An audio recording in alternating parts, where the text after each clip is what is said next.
Halo semuanya, selamat datang di channel Error. Kali ini gue akan melanjutkan alur cerita, Phrasing the World I Built a Doomsday Safe House. Bab 1295-1301, lanjutan alur dari komik chapter 633 yang sudah tidak update lagi. Cedera Solang membuat jantung Paji Gesang berdebar kencang. Dia menatap Zhang Yi dengan pandangan agak kesal, seolah berkata, "Lihat, sudah kubilang jangan berhati lembut, apa yang harus kulakukan sekarang?" Dia juga tahu bahwa jika keluarga Paji benar-benar kalah kali ini, Zhang Yi tidak akan pernah berdiri dan membiarkan orang lain mengurusnya.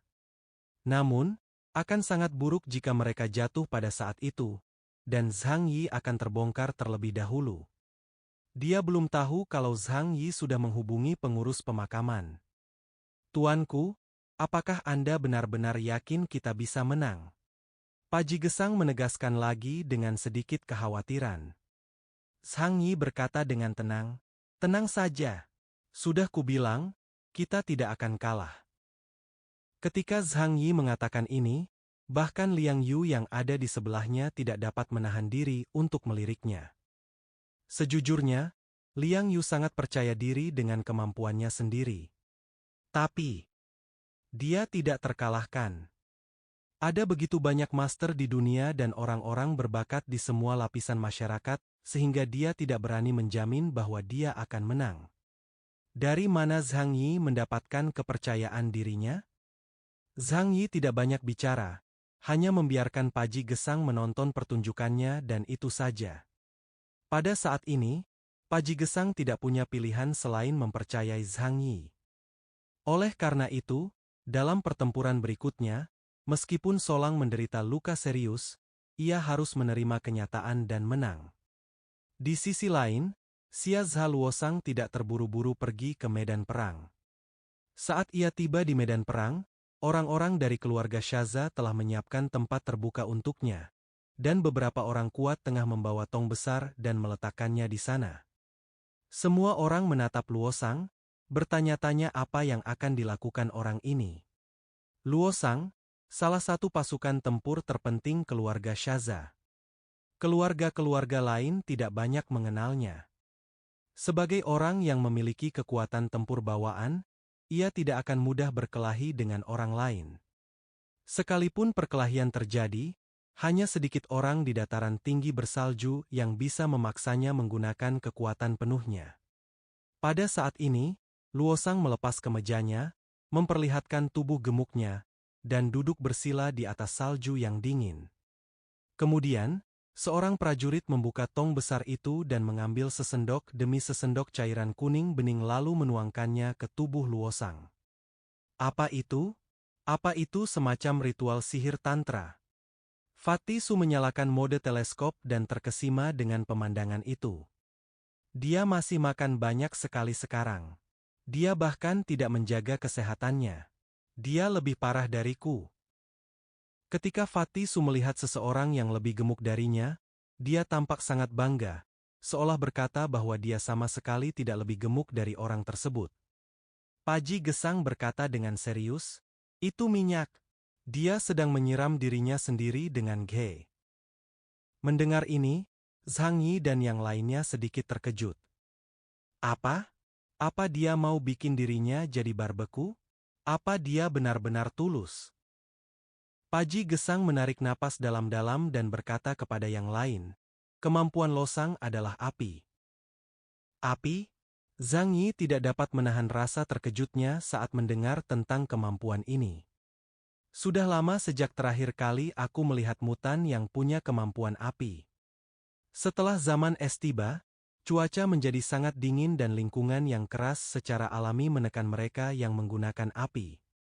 Tentu saja, beberapa kemampuan api khusus merupakan pengecualian. Misalnya, api es milik Suzaku Jianghan. Atau mungkin kemampuan Xiao Hong untuk menyemburkan api. Api hitam yang disamarkan Zhang Yi sebenarnya adalah kekuatan pelahap kehampaan. Hal ini mudah dijelaskan, karena api terlalu mudah dipadamkan oleh es dan salju, dan energi panas yang dilepaskannya akan diserap oleh es dan salju di lingkungan. Namun, ini tidak berarti kemampuan apinya tidak cukup kuat. Pembakaran merupakan salah satu sumber energi paling awal yang dikuasai manusia, dan penyembahan api sudah tertanam dalam sifat manusia. Menghadapi serangan ini, Solang tidak menerimanya begitu saja, tetapi memilih menghindarinya dengan hati-hati. Namun, setelah berlari cepat, bola api itu dengan cepat melesat ke arah Solang. Kecepatannya makin lama makin cepat. Gesekan bergulirnya terlalu kecil, tidak ada yang dapat kau lakukan terhadapnya. Haha! Kabut putih segera memenuhi medan perang. Suhu tinggi mencairkan es dan salju lalu menguapkannya. Medan perang dipenuhi uap putih. Untuk sesaat, penglihatannya kabur dan sulit melihat di mana orang itu berada. Akan tetapi, karena seluruh medan perang telah diselimuti api oleh Luosang sebelumnya, tidak ada cara untuk mengaktifkan mode tampilan inframerah. Akibatnya, orang-orang di luar pun bingung mengenai situasi di medan perang. Zhang Yi tak dapat menahan diri untuk mengangguk perlahan dan memuji, benar-benar pintar. Sebagai seorang ahli praktis, Liang Yu juga melihat manfaat dari langkah ini. Dia tahu pertempuran ini bukanlah yang terakhir. Sekalipun dia menang, dia masih harus menghadapi musuh berikutnya.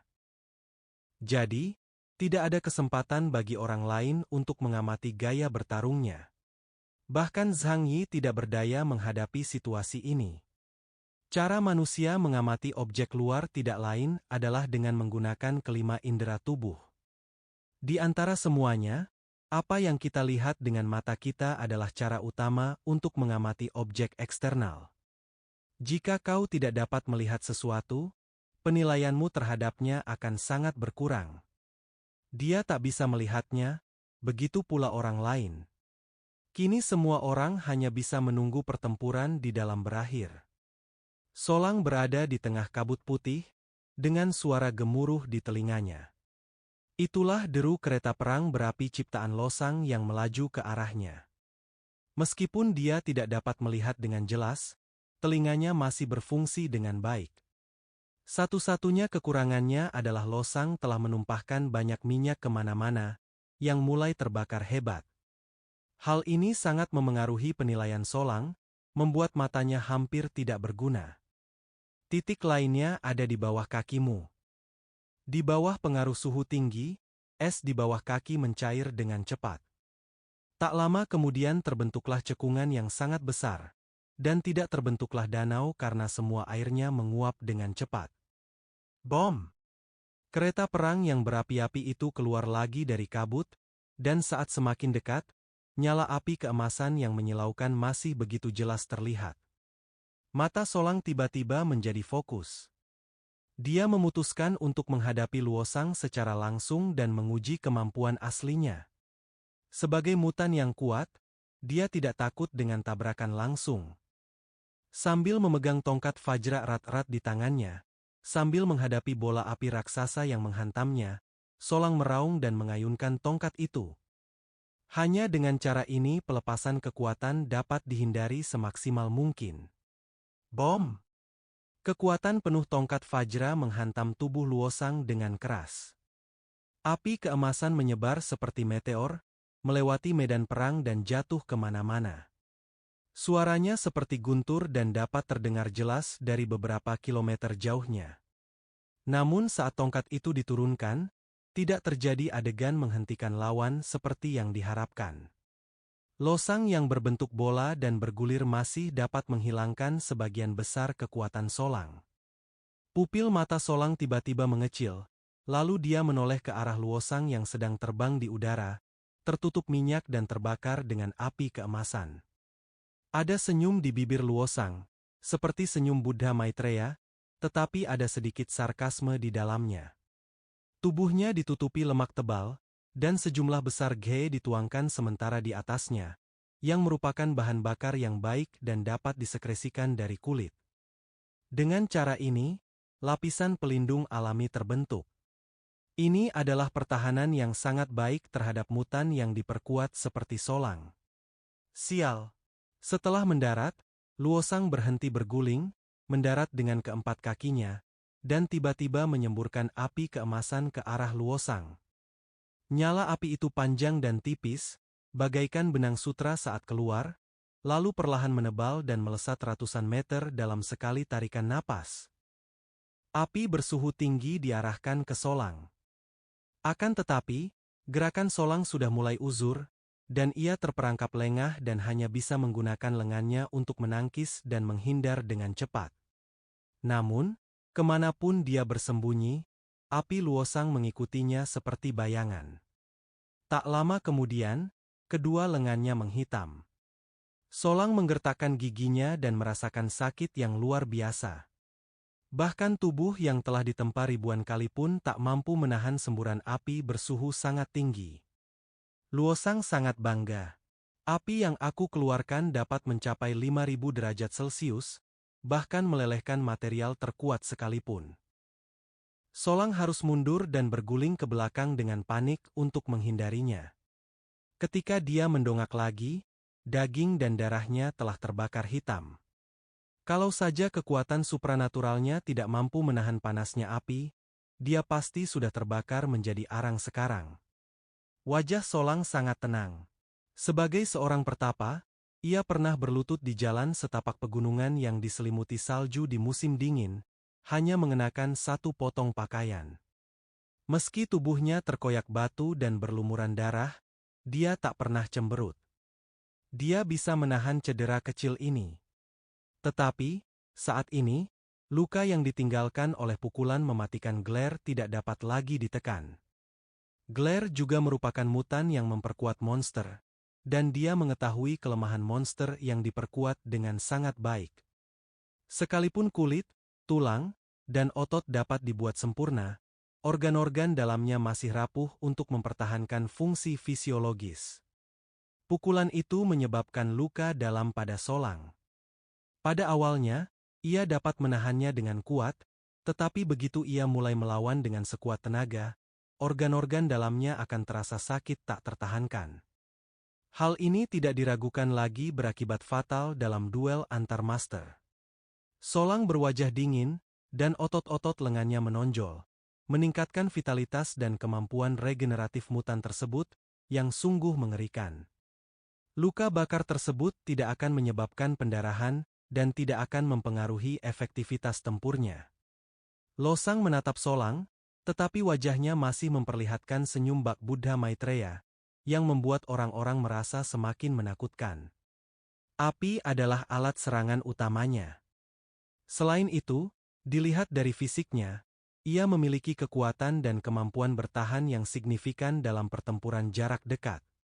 Namun dalam hal kekuatan dan kecepatan murni, aku memiliki keunggulan mutlak. Maka, kita harus memanfaatkan kekuatan kita dan menghindari kelemahan kita. Setelah Solang terluka, ia segera mengambil keputusan mengenai taktiknya. Tubuh Luosang telah melingkar menjadi bola daging yang besar, dengan api keemasan yang menyala dengan ganas, dan mulai berguling lagi.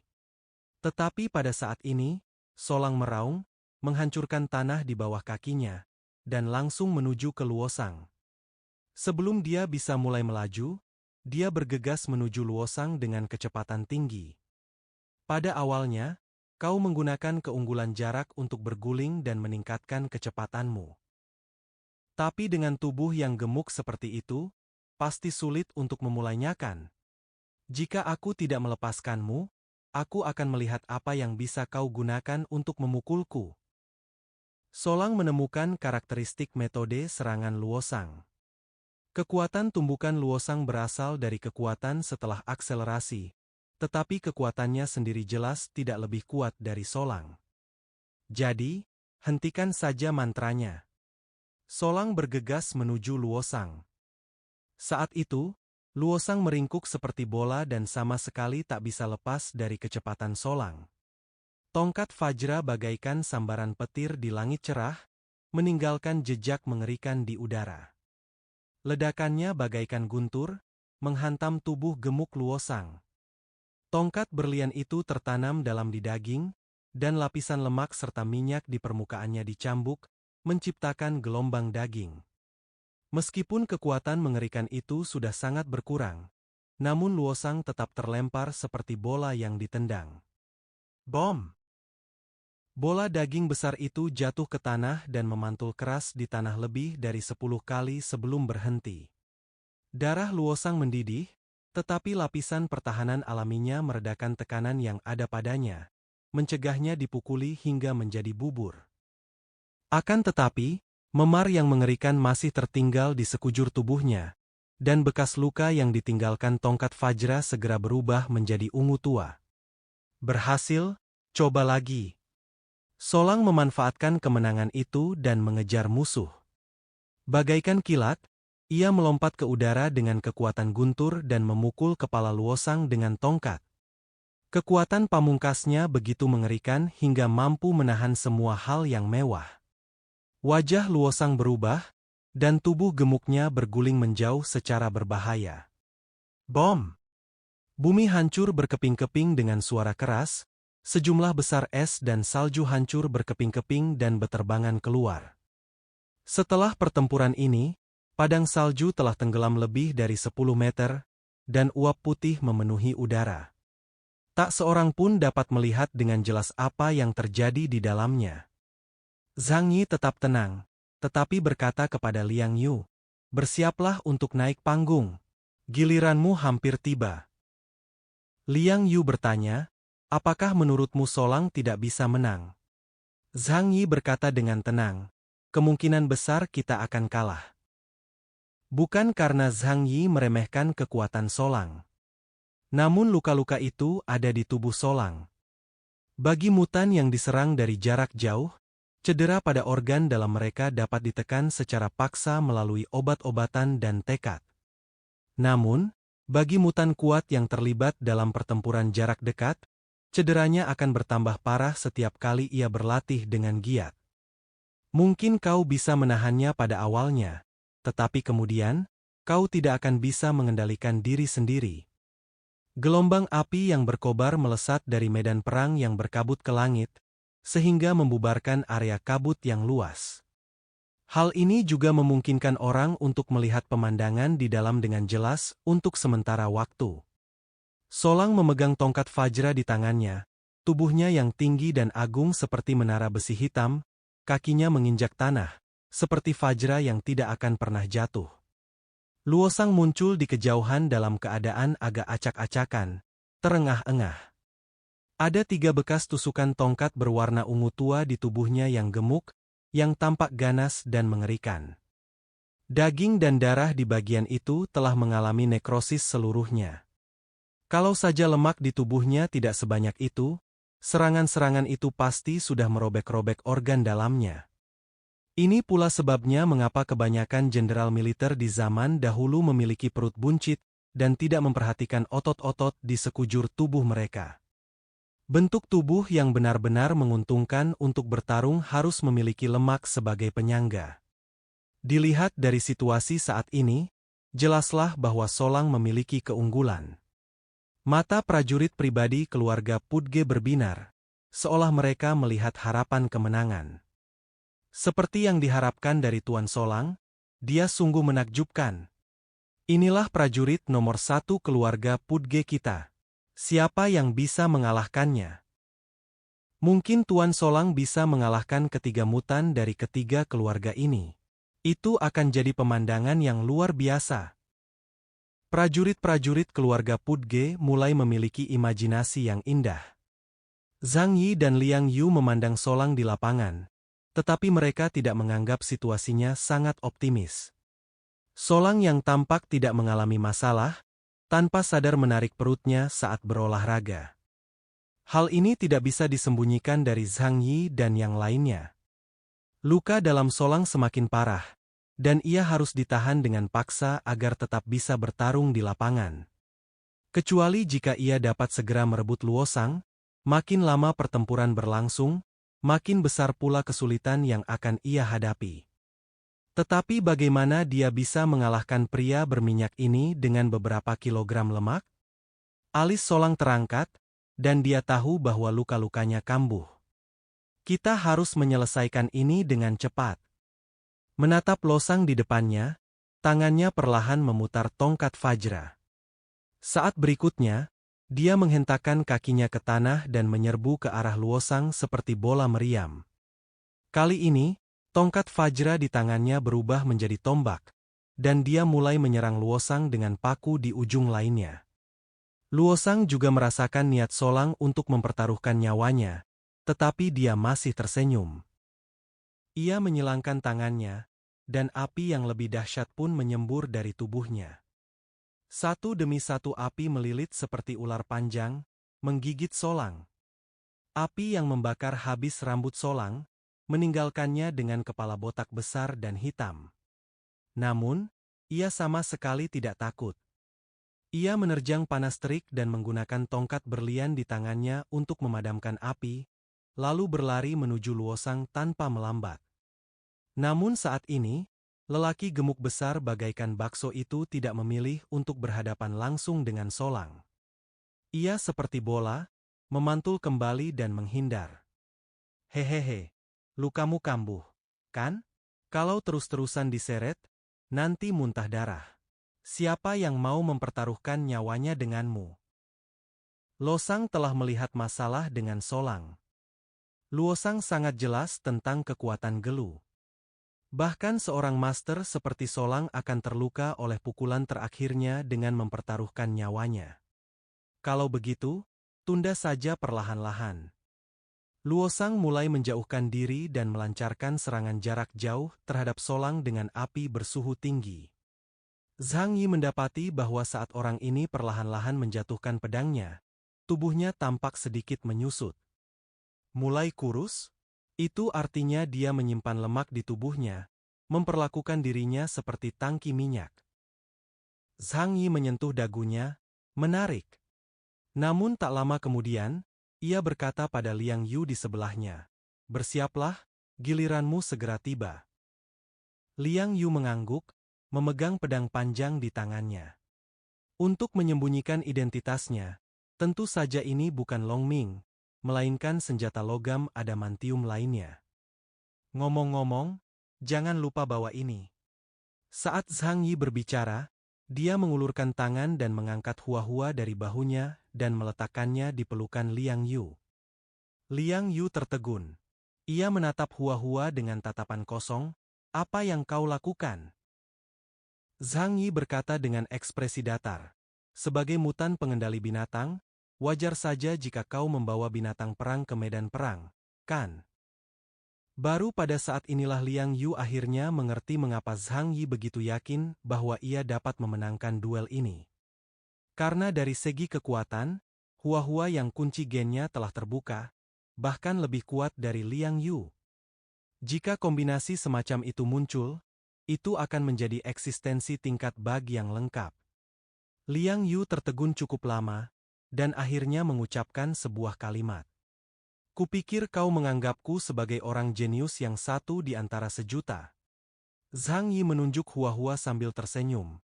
"Sekalipun kau jenius, akan lebih aman jika aku memberimu senjata spiritual, bukan?" Di medan perang, pertempuran antara Solang dan Luosang masih berlangsung sengit. Solang seperti seorang pemburu, memegang tongkat Fajra dan mengejar Losang. Luosang tahu bahwa pertarungan jarak dekat tidak akan membantunya menunjukkan kemampuannya secara maksimal. Jadi dia terus bergerak dan bertarung, serta terus-menerus menggunakan api bersuhu tinggi untuk menyerang Solang. Kekuatan kedua orang itu awalnya cukup dekat, tetapi luka-luka di tubuh Solang seperti bom waktu, dan tidak ada yang tahu kapan akan meledak. Jadi dalam kasus ini, Solang harus menahan luka-lukanya sambil cemas ingin mengakhiri pertempuran. Kecepatan dan kekuatannya lebih besar dari Luosang, jadi dia cepat-cepat menyusul Luosang dan mengangkat tongkat berlian di tangannya untuk menghancurkan tubuh Luosang dengan kejam.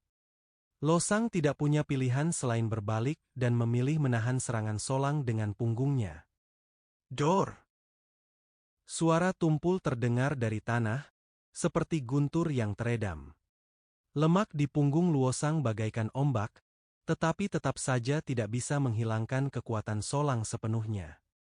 Tongkat Fajra bergerak dengan kecepatan tinggi hingga merobek punggung Luosang bagaikan pisau tajam.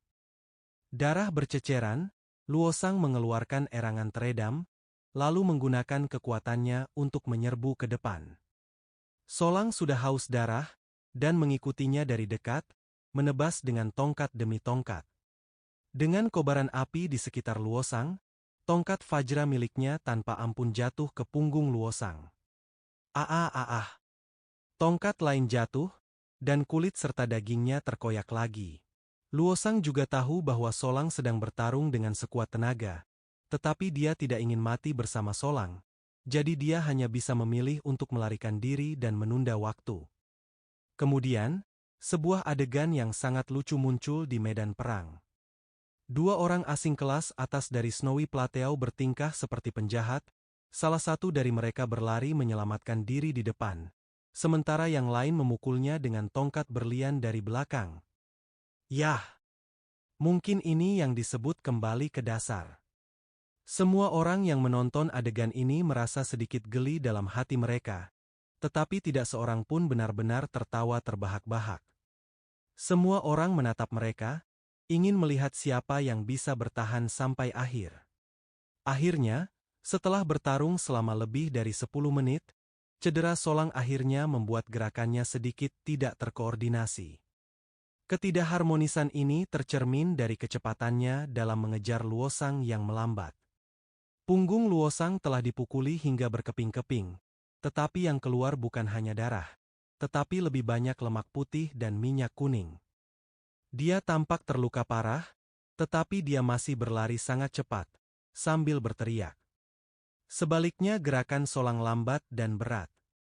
Kebanyakan orang tidak dapat melihat pergerakan kedua pria itu dengan jelas. Mereka juga tidak mengetahui situasi pertempuran.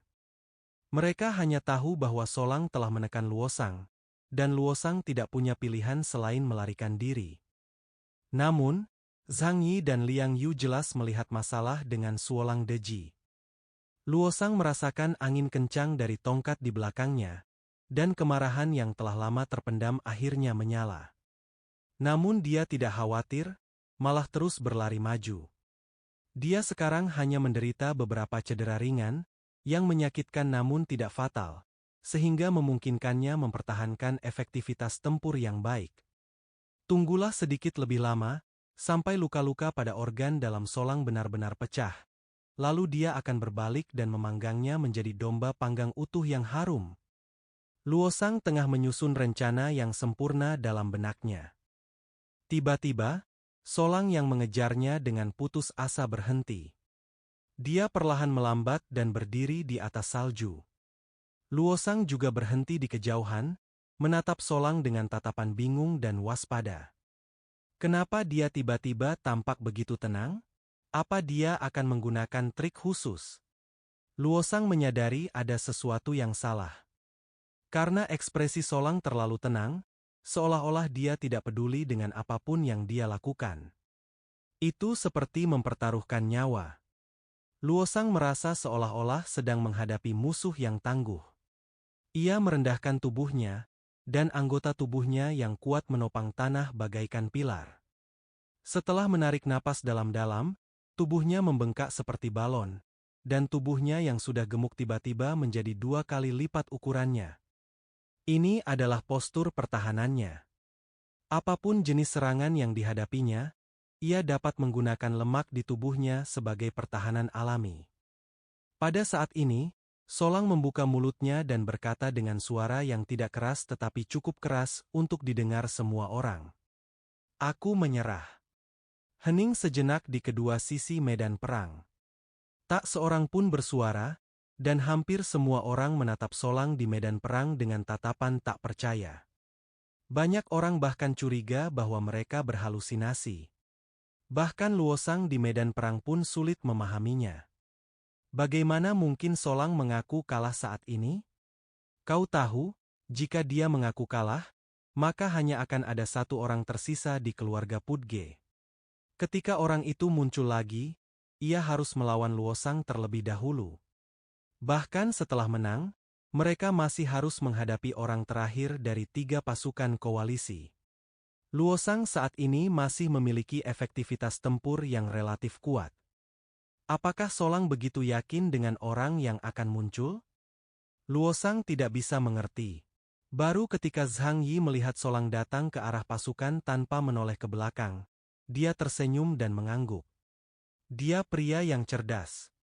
Solang merupakan orang kepercayaan Paji Gesang yang sebenarnya dan tidak dapat dipisahkan dari Paji Gesang. Aku telah belajar banyak dari menonton dan mendengarkan selama bertahun-tahun. Jadi, dia bukan orang yang gegabah. Dia tahu bahwa mati sia-sia tak ada gunanya, dan hanya dengan hiduplah dia dapat menciptakan nilai yang lebih tinggi. Yang paling penting adalah dia adalah satu-satunya orang di keluarga Paji selain Paji Gesang yang mengetahui identitas Sang Yi. Jika ada orang kuat setingkat Ipsilon di belakang untuk mendukung Anda dapat yakin. Jadi, tidak peduli seberapa benar dirinya dia mencoba memperjuangkan hidupnya, hanya bisa dikatakan bahwa Solang bodoh. Baru setelah Solang kembali ke ketentaraan dan menghadap Paji Gesang sambil meletakkan satu tangan di dada dan membungkuk, barulah rakyat Paji terpaksa menerima kenyataan. Banyak orang yang marah dan mengecam kepengecutan Solang. Namun Paji Gesang tersenyum dan berkata kepadanya, "Kau sudah berusaha sebaik mungkin. Bagus sekali. Kau tahu bagaimana cara menyimpan tenagamu. Bertahun-tahun mengikutiku tidak sia-sia." Semua orang sangat terkejut dengan sikap Paji Gesang. Paji Gesang tidak menjelaskan dan meminta Solang turun ke bawah untuk berobat. Solang berkata, "Tubuhku masih kuat. Kuharap aku bisa menyaksikan seluruh pertempuran." Saat dia berbicara, dia melihat ke arah Zhang Yi. Dia juga sangat ingin tahu apakah Zhang Yi secara pribadi akan mengambil tindakan untuk memastikan kemenangan dalam pertempuran ini. Tidak peduli apapun, pasti ada pertarungan antara para petinggi, dan dia tidak ingin melewatkannya. Penyerahan Solang membuat Luosang bingung. Tiba-tiba dia menang? Padahal, jika Solang benar-benar bertarung dengannya sampai mati, sekalipun ia menang, itu hanyalah kemenangan yang menyedihkan. Mereka semua adalah orang-orang berpangkat tinggi dari wilayah salju. Meskipun mutan-mutan papan atas ini jarang bertarung satu sama lain, mereka dapat memahami secara kasar kekuatan lawan melalui berbagai kecerdasan. Solang jelas bukan lawan yang bisa diremehkan. Namun tak lama kemudian, Luosang merasa marah lagi. Jika Solang tidak berniat melawannya sampai mati, bukankah itu berarti dia hanya membuang-buang waktunya untuk dipukuli? Solang mengejarnya sejauh 3 jalan lalu berbalik dan pergi dengan tenang. Saya menang, tetapi itu adalah kemenangan yang sangat membuat frustrasi. Namun, Deji dan yang lainnya tidak peduli sama sekali. Wajah mereka penuh senyum. Mereka telah mengalahkan 2 lawan. Selama mereka mengalahkan lawan terakhir, mereka akan meraih kemenangan terakhir. Xia Zha Jiachuo sedikit mengernyit. Meskipun ada senyum santai di wajahnya, dia tetap berkata dengan hati-hati. Bahkan Solang pun mengaku kalah. Mereka terlihat agak aneh. Saya tidak tahu apakah dia sudah menyerah untuk menang atau kalah, atau apakah dia punya rencana cadangan yang lebih ampuh. Mendengar ini, Lamin Oju mengangguk dan berkata dengan hati-hati, "Baba, prajurit terakhir akan diatur olehmu sendiri, jadi kita tidak perlu khawatir sama sekali. Namun, pihak lain begitu percaya diri, mungkinkah ada mutan setingkat Ipsilon?" Ipsilon merupakan kelompok batas, dan kesenjangan kekuatan antara tingkat atas dan bawah sangatlah besar. Selama lawannya bukan Ipsilon, bahkan jika mutan berpaun 9.900 dikirim, ia tetap harus melalui pertarungan round robin dengan 2 prajurit dari 3 pasukan koalisi, yang secara alamiah menempatkannya pada posisi yang tidak menguntungkan. Baba memandang ke kejauhan, yang merupakan arah gunung salju besar. Jangan khawatir. Jika mereka benar-benar mengirimkan Inhuman kelas Ipsilon, pertempuran ini akan jauh lebih mudah. Artinya sangat jelas. Jika ada kekuatan eksternal yang mengganggu dataran tinggi daerah salju, terutama jika orang kuat setingkat Ipsilon mengambil tindakan, penguasa pemakaman, sebagai santo pelindung dataran tinggi daerah salju, pasti tidak akan ikut campur. Selama dia dapat melihat cahaya Buddha di gunung salju besar, sang master pemakaman tidak akan terkalahkan dan tidak takut terhadap lawan manapun. Dengan jaminan Deji, kedua kepala keluarga itu merasa jauh lebih lega. Tak lama kemudian mereka mengalihkan pandangannya ke pasukan lawan, dan mulai menunggu pihak lawan mengirimkan prajurit ketiga. Deji sudah tua, dan matanya agak keruh, namun di balik kekeruhan itu, sesekali terpancar kilatan ketajaman di matanya. Dia menduga bahwa Mutan yang merupakan penduduk asli keluarga Pudge tidak lagi berguna. Jadi orang berikutnya yang naik ke panggung pastilah tentara bayaran yang disewa oleh pihak lain. Video tersebut memperlihatkan seorang pria mengenakan baju besi hitam membantai 4 pelindung Dharma kuil Sangjia. Tetapi dia segera menyadari bahwa dia salah. Di tengah ekspresi Paji Gesang dan yang lainnya yang sedikit gugup, Zhang Yi memberi isyarat kepada Liang Yu bahwa dia boleh naik ke atas panggung. Ia tidak lupa mengingatkan, bunuh mereka semua, jangan menahan diri. Liang Yu menjawab, aku tahu bahwa duel hidup mati itu mulia. Layaknya duel hidup mati antar prajurit, aku tak akan menunjukkan belas kasihan. Saat ini, Hua-Hua sudah menyelinap ke pelukan Liang Yu melalui celah pakaiannya. Sesuai instruksi Zhang Yi, mereka tidak akan bertindak untuk sementara waktu, melainkan akan menunggu saat kritis. Jika Liang Yu dalam bahaya, mereka akan bertindak. Lagi pula, itu senjata kejutan. Kalau dipajang di tempat terbuka, pihak lawan pasti akan waspada. Jadi, Liang Yu, mengenakan baju zirah luar berwarna abu-abu keperakan dan memegang pedang panjang, berjalan menuju medan perang yang bersalju. Dia mengenakan baju zirah, dan tak seorang pun tahu siapa dia, tetapi dari sosoknya, orang masih bisa tahu bahwa dia seorang wanita. Dunia luar tidak tahu banyak tentang Liang Yu. Bahkan Paji Gesang hanya tahu bahwa dirinya adalah Mutan di samping Zhang Yi. Di sisi lain, Losang telah meminum obat untuk menekan cedera dalam tubuhnya, dan menyuntikkan stimulan untuk meningkatkan daya ledak tubuhnya sementara dan mengurangi rasa sakitnya. Tubuhnya yang besar seperti tas kain merangkak, api keemasan menyala di permukaan kulitnya, dan matanya tertuju pada lawan terakhir di depannya. Selama dia mengalahkan Liang Yu, dia akan mampu mewakili kubu koalisi dan meraih kemenangan akhir. Liang Yu berjalan ke medan perang, dan uap putih di sekelilingnya membuatnya sulit melihat pemandangan dengan jelas. Liang Yu perlahan menarik pedang panjang di tangannya, mengangkatnya tinggi-tinggi, dan menebasnya dengan pedang tajam di udara. Bom! Semburan udara biru tiba-tiba keluar dari bilah pedang itu. Uap putih yang memenuhi seluruh medan perang terbelah dua secara dahsyat dari tengah, lalu berguling kembali ke kedua sisi. Tak lama kemudian, kabut putih di medan perang pun sirna, sehingga semua orang dapat melihat wujud aslinya. Luosang menatap Liang Yu, berniat menggunakan trik yang sama lagi. Tubuhnya dengan cepat berubah menjadi bola api besar, bergemuruh ke arah Liang Yu.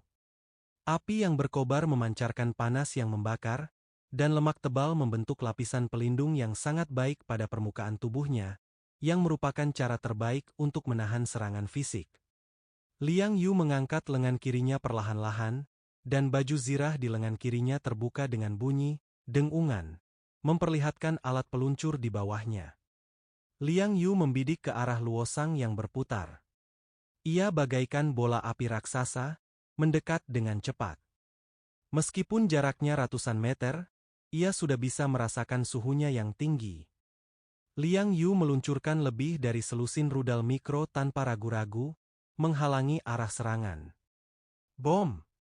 Rudal itu meledak di daerah sekitar Luosang, menimbulkan kepulan asap putih tebal.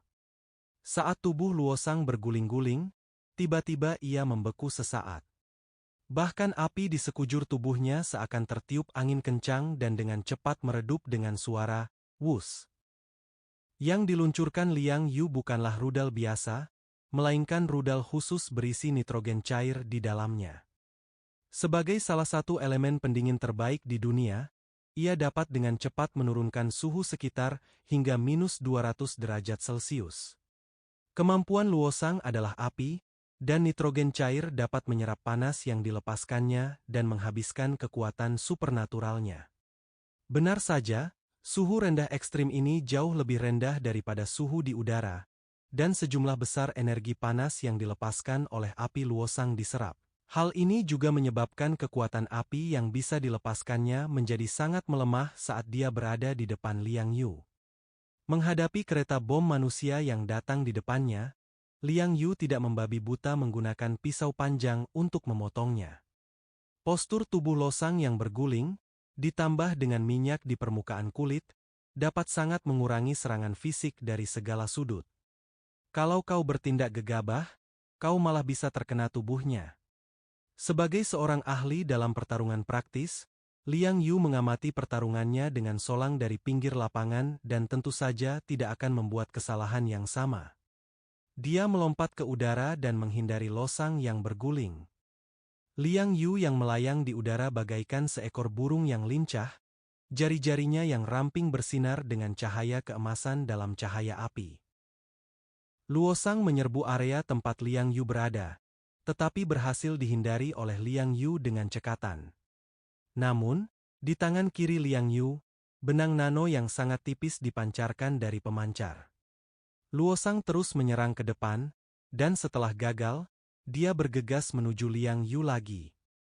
Liang Yu menggunakan trik yang sama lagi dan terus menembakkan nitrogen cair untuk menghabiskan Lausane. Dia bahkan tidak perlu sengaja menembak Lausane. Lagi pula, rudal nitrogen cair ini tidak terlalu agresif. Rudal itu hanya bisa menurunkan suhu lingkungan sekitar secara signifikan. Luosang yang terus-menerus melepaskan api, akan terus-menerus melepaskan energi ke dunia luar. Kehadiran nitrogen cair menyebabkan konsumsi energinya meningkat drastis, dan kekuatan apinya pun sangat melemah. Luosang memperhatikan taktik lawan dan hatinya tenggelam. Dia harus memanfaatkan kekuatan pertahanan tubuhnya yang kuat dan melancarkan serangan kereta untuk terus menyerang Liang Yu. Liang Yu tidak menerima tantangan itu dan menghindari Luosang berulang kali. Dia sangat cepat, menghindari Lausane seperti sedang bermain dodgeball, tenang dan anggun, tanpa sedikit pun jejak urgensi. Setelah menghindar selama lebih dari 10 ronde, Luosang akhirnya menghentikan gerakannya.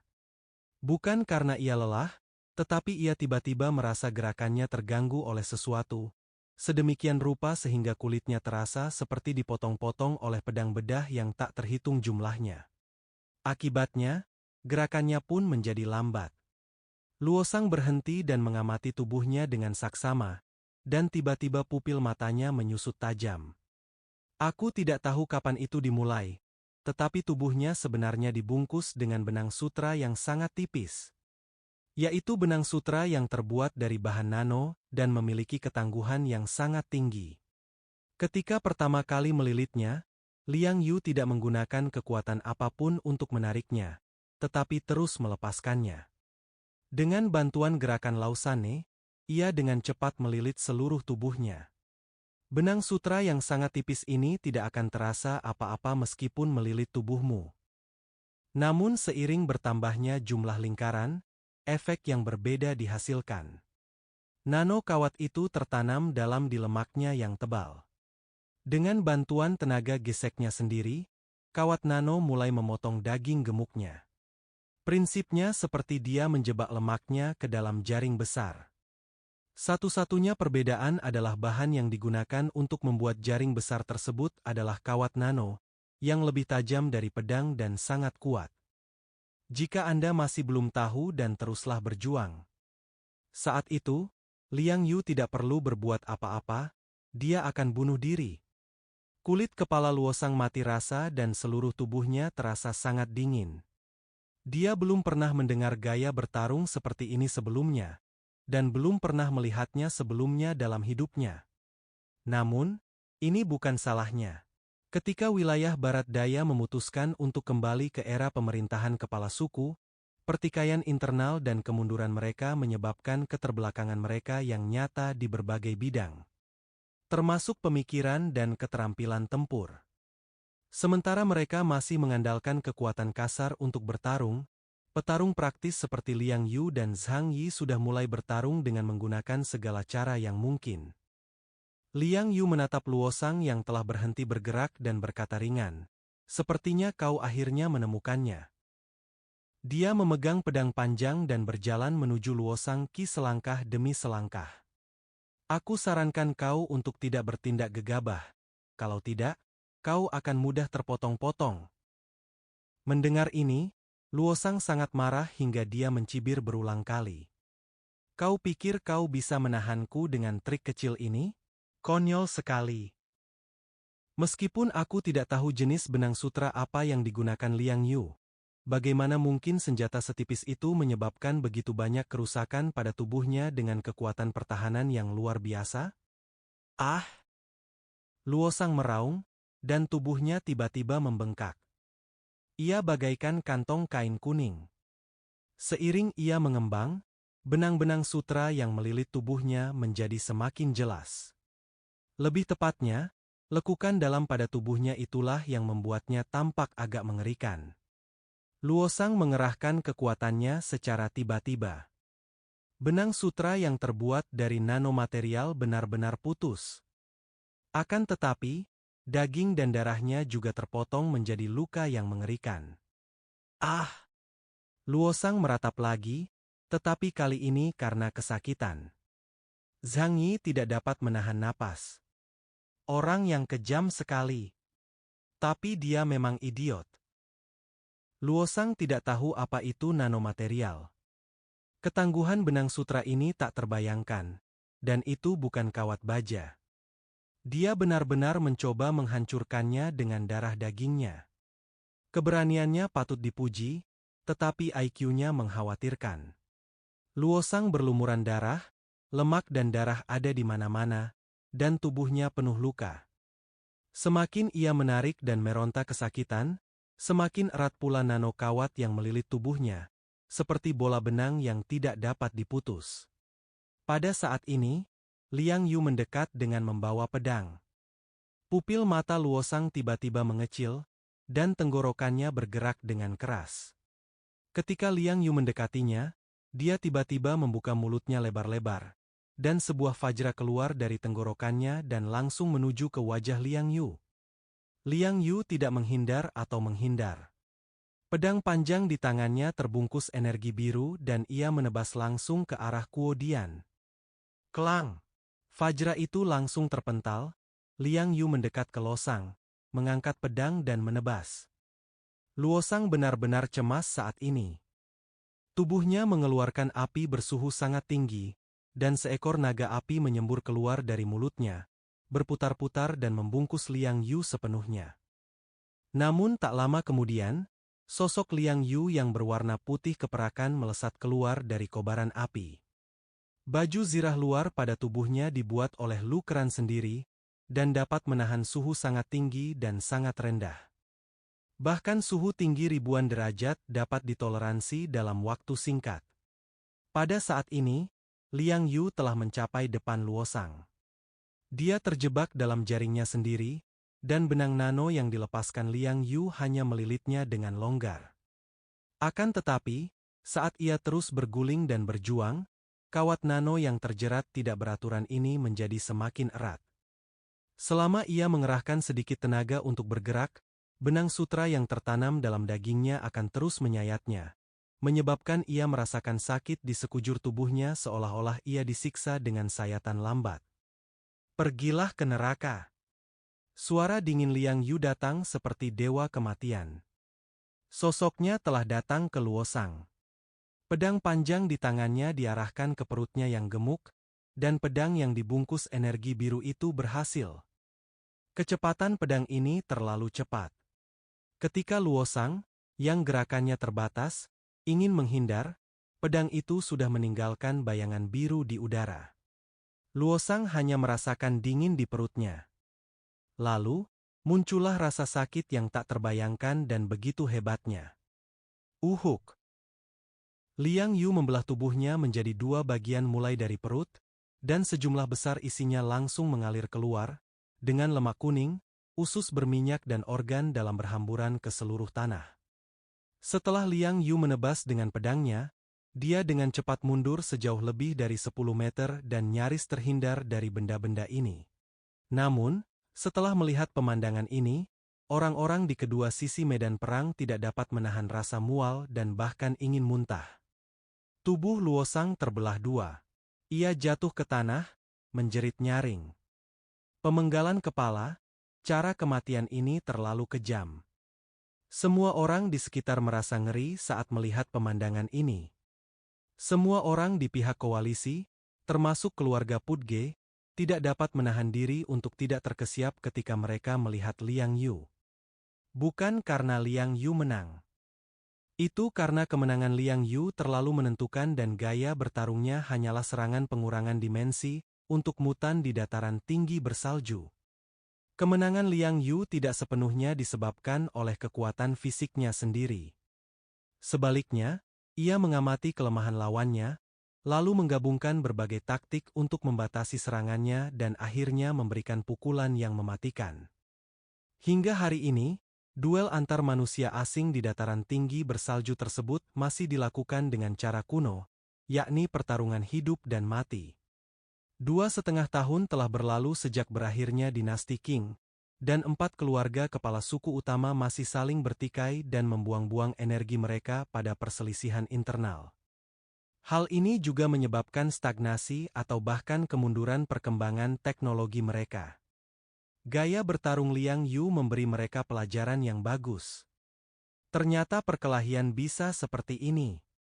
Yashelangtai Deji, Lamin Ouzhu dan Xiazha Jiachuo semuanya tampak tidak senang. Mereka mengira pertempuran antara Luosang dan Liang Yu akan berlangsung sengit. Sekalipun tidak menang, paling tidak kau harus menguras banyak tenaga fisik lawan, dan akan lebih baik lagi jika kau dapat memberinya beberapa luka untuk membuka jalan bagi kemenangan di pertarungan berikutnya. Namun tak disangka, Liang Yu membunuh Luosang dengan mudah. Ini jauh melampaui harapan mereka. Lamin Ouzhu dan Xiazha Jiachuo menatap Deji dengan khawatir. Baba, orang berikutnya yang akan muncul akan bergantung padamu, keluarga Yashelangtai. Meskipun mereka berdua tidak mengatakan apa-apa, ekspresi mereka sangat jelas. Mereka telah melakukan apa yang seharusnya mereka lakukan. Kini hanya tersisa satu orang di pihak lawan. Jika perwakilan yang dikirim oleh keluarga Yashelangtai kalah, maka keluarga mereka akan menanggung semua tanggung jawab atas kegagalan misi ini. Deji memandang ke kejauhan, ia tampaknya bisa merasakan tatapan tajam Pajiksang. Dia menarik napas dalam-dalam dan berkata dengan nada tenang. Jangan khawatir, kau tidak akan kalah. Karena orang terakhir yang muncul adalah biksu pengembara di kuil Sangki yang bertanggung jawab untuk bertarung. Ada semacam keberadaan seperti itu di antara para biksu Buddha Tantra. Mereka memasuki kuil, tetapi tidak banyak mempraktikkan ajaran Buddha, dan bahkan sering melanggar sila dan terlibat dalam perkelahian. Orang-orang ini disebut biksu pengembara, dan seperti biksu prajurit di kuil-kuil dataran tengah, mereka secara khusus bertanggung jawab untuk melindungi cagar alam kuil. Sekarang setelah akhir dunia tiba, status para biksu pengembara menjadi semakin penting.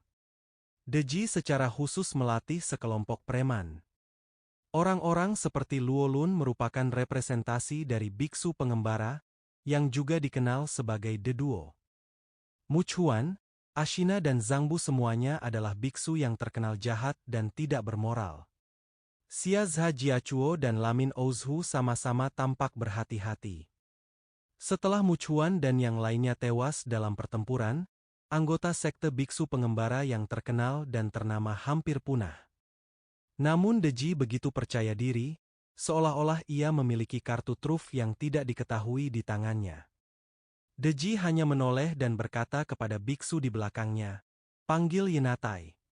Para biksu menundukkan kepala, lalu berbalik dan pergi. Tidak lama kemudian, seorang lama dengan tubuh kurus, rambut acak-acakan, dan topi biksu bengkok datang ke medan perang. Di satu tangannya ia memegang tongkat berlian, dan di tangan lainnya ia memegang 3 ekor anjing liar berwarna hitam legam. Mastiff salju adalah ras anjing khusus dari dataran tinggi bersalju. Tinggi masing-masing anjing hampir 1 meter dan panjang 3 atau 4 meter. Rambutnya yang hitam legam menutupi wajahnya, dan dia jinak seperti domba di tangan pendeta kurus itu. Ketika melihat orang ini, bahkan Deji tidak dapat menahan cemberutnya. Biksu yang paling nakal di biara Sang Jia adalah Yamantaka Yinatai. Ini adalah seorang biksu berkepribadian nakal yang suka minum dan berkelahi. Terkadang, ia tidak mematuhi perintah Deji. Dia juga orang yang paling dekat dengan Ipsilon di kuil Sangga, dan kekuatan militernya hanya kalah dari Zhang Yu. Selain itu, ia juga menjinakkan 3 anjing Snow Mastiff yang sangat kuat. Mastiff adalah roh suci di wilayah salju. Konon, Mastiff asli dapat bertarung melawan harimau dan macan tutul. Setelah kiamat, ras anjing ini juga bermutasi untuk bertahan hidup. Mereka sudah sangat mudah beradaptasi dengan lingkungan dingin dan diberkati dengan keuntungan ini, dengan cepat menjadi yang terbaik di antara para peri yang diselimuti salju. Ketiga Mastiff salju ini dulunya adalah raja di wilayah mereka masing-masing, dan tidak diketahui berapa banyak roh yang telah mereka bunuh. Namun pada akhirnya, mereka semua ditaklukkan oleh Yinatai dan menjadi binatang perangnya. Saat melihat ketiga Mastiff itu, wajah Lamin Ouzhu tiba-tiba berubah. Mungkinkah Mastiff itu adalah anjing naga iblis yang mendatangkan malapetaka di pegunungan bersalju di barat laut? Katanya sambil menunjuk ke salah satu anjing Mastiff. Deji mengangguk perlahan. Ya, itu dia. Sambil berbicara, dia mengangkat tangannya dan menunjuk ketiga anjing Mastiff hitam. Itu bukan yang paling kuat. 2 di sebelahnya bahkan lebih mengerikan. Setan anjing di paling kiri pernah memimpin sejumlah besar monster mutan untuk membantai seluruh kota. Binatang beralis putih di sebelahnya dibesarkan di biara Sang Jia. Ia telah mendengarkan kitab suci Buddha di hadapan para biksu sejak masa bayinya. Ia adalah satu-satunya binatang suci yang diberkati oleh kekuatan Buddhisme Tantra. Indeks kemampuan masing-masing ketiga Mastiff ini melebihi 9.000 poin. Dengan mereka bertiga, ditambah Yinatai yang memiliki indeks kemampuan 9.800 poin, kita tidak akan kalah dalam pertempuran ini. Deji mengatakannya dengan tenang, seolah kemenangan sudah menjadi hal yang mudah bagi mereka. Lamin Ouzhu dan Xiazha Jiachuo terkejut ketika mendengar ini, tetapi mereka juga merasa lega. Tampaknya hasil pertempuran ini tidak akan terlalu menegangkan. Di sisi keluarga Pudge, para prajurit juga berbisik-bisik. Kenapa kamu bawa anjing itu ke sini? Bukankah itu curang? Bukan begitu. Binatang tempur juga bagian dari kekuatan. Lagi pula, beberapa mutan mengandalkan kemampuan mereka untuk mengendalikan binatang. Tapi ketiga Mastiff itu tampak garang. Kita tidak akan kalahkan. Orang-orang di belakangnya berbisik-bisik, tetapi Paji Gesang hanya melirik Zhang Yi. Melihat ekspresi Zhang Yi yang acuh tak acuh, dia merasa sedikit lega. Yinatai datang ke dataran bersalju dengan 3 anjing Mastiff. Dia memandang Liang Yu di kejauhan, mula-mula membuang ingusnya, lalu dengan santai menyeka tangannya pada jubah biarawannya yang kotor. Kemudian dia memasang senyum jelek dan membungkuk pada Liang Yu. Liang Yu mengangguk setuju. Kemudian, Yinatai berjalan mendekat dan melepaskan kerah ketiga anjing Mastiff itu. Bagaikan melepaskan anjing laut, saat kerahnya dibuka, niat membunuh yang amat dahsyat dan mengerikan langsung meledak dari pupil mata anjing Mastiff berkepala 3 itu. Dari tubuh mereka, aura mengerikan dengan cepat menyapu seluruh medan perang. Gonggongan anjing yang pelan menggema di seluruh area. Mereka menatap Liang Yu dengan tajam, seolah ingin segera mencabik-cabiknya. Pada saat ini, kepala kecil bundar Hua-Hua muncul dari kerah Liang Yu. Melihat ketiga Mastiff yang menakutkan itu, ia membuka mulutnya dan menguap malas. Ye Natai melonggarkan kerah mastif di tangannya dan berkata dengan acuh tak acuh dalam bahasa lokal Snowland, "Pergi!" Ketiga anjing mastif raksasa itu mengaum dengan gembira. Mereka telah terikat oleh itu terlalu lama, dan hari ini mereka akhirnya dapat bertindak sesuai dengan kodrat mereka. Mastif berkepala tiga itu berlari dengan kecepatan tinggi di atas salju seperti seekor naga, mencoba mencabik-cabik musuh di depannya. Dan Ye Natai sendiri pun tidak tinggal diam. Dia memegang tongkat Vajra di tangannya, dengan tangan kirinya diangkat di depan dadanya, menggumamkan nama Buddha. Tiba-tiba, cahaya emas suci keluar dari tubuhnya. Jubahnya usang dan kotor, tetapi di bawah pantulan cahaya sang Buddha, ia tampak tinggi dan suci. Di belakangnya, bayangan Buddha besar perlahan muncul. Sambil memegang setangkai bunga di tangannya, dengan senyum penuh belas kasihan terhadap dunia, dia menundukkan kepalanya untuk melihat ke arah Liang Yu di kejauhan, dan bahkan seluruh pasukan keluarga Paj. Cahaya Buddha keemasan melekat pada ketiga anjing Snow Mastiff, dan rambut mereka diwarnai dengan warna emas suci. Berlari kencang bagaikan seekor harimau, bagaikan binatang suci yang ingin membasmi setan dan monster, ia meraung dan menyerbu ke arah Liang Yu. Hua-Hua merasakan niat membunuh mereka, dan cahaya dingin melintas di mata malasnya. Ia melompat keluar dari pakaian Liang Yu. Sebuah bayangan melintas di udara yang tidak dapat ditangkap oleh mata telanjang. Ketiga anjing mastif yang sedang menyerang ke depan dengan agresif tiba-tiba mengeluarkan jeritan memilukan. Hanya suara mengunyah yang terdengar. Ketiga mastif itu bergegas mendekat dengan kecepatan yang dahsyat, dan kondisi mereka saat ini sama menyedihkannya dengan mereka. Tidak seorang pun melihat apa yang diposting. Namun, sesaat kemudian, ketiga anjing mastif itu seperti dipatuk sesuatu dengan keras, dan tubuh mereka yang berlari itu jatuh ke tanah satu demi satu. Ye Natai, yang diselimuti cahaya Buddha, juga tertegun sejenak. Seketika, otot-otot wajahnya mulai berkedut cepat. Dia terkejut melihat ketiga anjing mastifnya yang mudah dipelihara itu dijatuhkan ke tanah oleh seekor kucing oranye yang sedang menggerogoti otak mereka. Ketiga mastif itu dibunuh oleh Hua-Hua dalam sekejap. Ia menginjak kepala besar mereka seolah-olah tidak ada orang di sekitar dan memakan otak lezat mereka dengan rakus. Seluruh hadirin terdiam. Satu-satunya suara di lapangan hanyalah suara, kresek, kresek. Dan sirkuit otak semua orang berhenti bekerja pada saat ini. Bagaimana mungkin ketiga mastif yang sangat kuat itu, yang pernah menyebabkan masalah besar bagi manusia di daerah bersalju, dibunuh dengan mudahnya dalam hitungan detik? Hanya beberapa orang di sekitar Zhang Yi yang mengetahui hal itu. Hua-Hua adalah orang kedua yang sebenarnya dalam tim Zhang Yi. Di permukaan, orang yang bertarung adalah Liang Yu, tetapi sebenarnya, Hua-Hua adalah orang yang benar-benar memberikan dukungan. Namun, untuk menghindari terungkapnya identitasnya, Zhang Yi mengatakan kepada Hua-Hua untuk tidak menunjukkan identitas aslinya. Tetapi bahkan dalam posisi ini, membunuh ketiga mastif itu sama mudahnya baginya seperti memakan kacang. Wajah Deji tiba-tiba berubah. Semuanya terjadi begitu tiba-tiba hingga tangannya yang terkepal di balik lengan baju tak kuasa menahan gemetar. Aku pikir aku akan menang, tetapi sekarang itu menjadi lelucon. Bukan hanya 3 anjing mastif milik Ye Natai yang mati dalam pertempuran, namun selanjutnya, Ye Natai harus menghadapi Liang Yu dan seekor kucing dengan kekuatan yang tak terkira di saat yang bersamaan.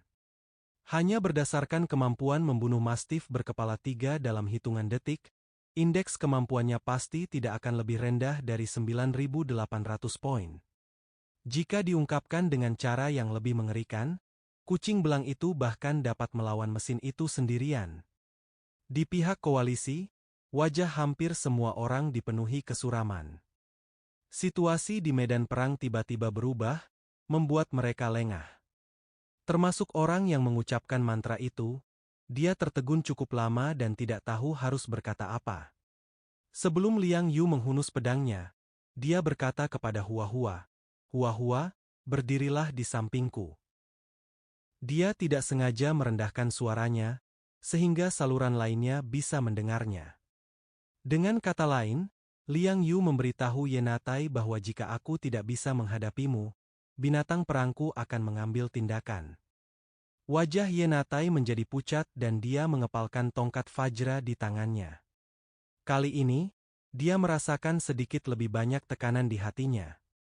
Saat melawan Liang Yu, dia harus waspada terhadap iblis kucing mutan yang mungkin datang dan membunuhnya kapan saja. Namun kini, pasukan koalisi berada dalam situasi yang sulit. Meskipun mereka tahu situasinya tidak optimis, mereka tidak boleh kalah. Saya hanya bisa menerima kenyataan dan mempertaruhkan semua taruhan saya pada orang itu. Liang Yu mengangkat pedang panjangnya, sosoknya melintas, dan dia menyerbu ke arah Yenatai dengan kecepatan yang sangat cepat. Kecepatan ini bahkan lebih cepat dari Solang Deji sebelumnya. Ini hanya embusan angin. Yenatai tengah melantunkan nama Sang Buddha, dan tatapan tajam terpancar di matanya. Jika dia mundur, dia pasti akan dieksekusi oleh Deji. Dia tidak hanya akan kehilangan muka, tetapi juga akan menerima perlakuan yang lebih menyakitkan daripada kematian. Lebih baik bertarung sampai mati di sini, mungkin keadaan bisa berubah. Amitabha. Dia melantunkan nama Buddha, dan cahaya suci di sekitar tubuhnya tiba-tiba menjadi lebih bergejolak. Bayangan Sang Buddha yang besar menjadi semakin nyata di dekatnya, dan cahaya suci bersinar dari patung Buddha itu ke langit. Dalam sekejap, cahaya Sang Buddha menembus awan gelap di langit, dan dari awan tebal itu, turunlah satu demi satu sinar suci dan hangat. Liang Yu mendekati peron dengan kecepatan tercepat saat ini. Kakinya yang lincah berlari melintasi dataran bersalju seperti seekor ceetah. Namun tiba-tiba, dia merasakan cahaya Buddha turun dari langit. Swiss! Swiss! Suara seperti pedang memotong logam terdengar di telingaku, dan sistem cerdas pada baju besi itu segera mengeluarkan peringatan. Baju besinya diserang, tingkat kerusakannya 0,01, 0,02, 0,03. Liang Yu meliriknya sekilas dan tiba-tiba menyadari bahwa warna pada baju zirah itu perlahan memudar, seolah-olah tergores oleh sesuatu. Tanpa sadar ia mengangkat kepalanya dan menatap langit. Baru kemudian ia menyadari bahwa serangan cahaya suci ini adalah serangan tanpa pandang bulu yang mencakup area yang luas. Dan aku mengenakan baju besi yang terbuat dari bahan yang mudah terbakar. Liang Yu berkata diam-diam di dalam hatinya.